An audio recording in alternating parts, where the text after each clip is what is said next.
A young girl went up to her father who was using his phone and said, "Dad, how much do you make every hour?" Her father looked at her, slightly confused, and replied, $100.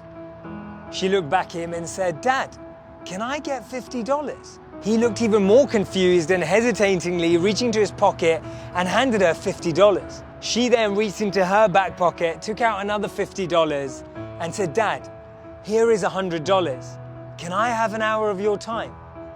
Reality is that we now spend more time on our phones than we do with our loved ones. By the time you finish watching this video, there will have been over 8 million YouTube views, over $610,000 in sales for Amazon, and over 2.9 million swipes on Tinder. We've evolved so that our digital phones have become our physical homes. We walk with them, talk to them, eat and sleep with them. Has FaceTime made us forget to spend time face to face? Do we hide our emotions behind emojis? Do we feel that calls would reveal too much? Do we prefer text instead of a one-to-one connect? Is it wrong that our Instagram feeds are more like highlight reels and not how we really feel? We started by blaming the teenagers and now every one of us is a screenager. Sherry Turkle says we now expect more from technology and less from each other. We're never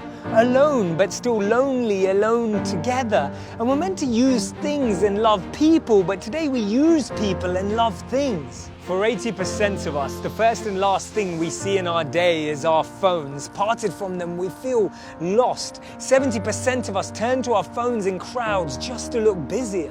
We need to prioritize what matters to us. Let's not have our minds full of notifications and emails, but let's be mindful to noticing others' emotions. We're always charging our batteries and updating our software, but what about recharging ourselves and upgrading our soft skills? When was the last time you logged out, switched off, took a digital detox? Sometimes we need to unplug, disconnect so that we can reconnect and use technology purposefully. We've confused technology and time. We use tech to text someone next to us, but we need to be using it for those who are far away and use time for the people that are actually close. The problem is not technology, it's the way we use it, or right now at least the way it uses us. Be careful about what's on your newsfeed because that's what you're feeding your mind. Cheat on your phone with a book. I promise you it won't be a mistake. Don't make someone compete for your attention against your phone. Give it to them and let them surprise you.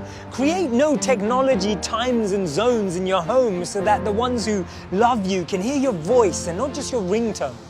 Your phone has already replaced your camera, your calendar, and your alarm clock.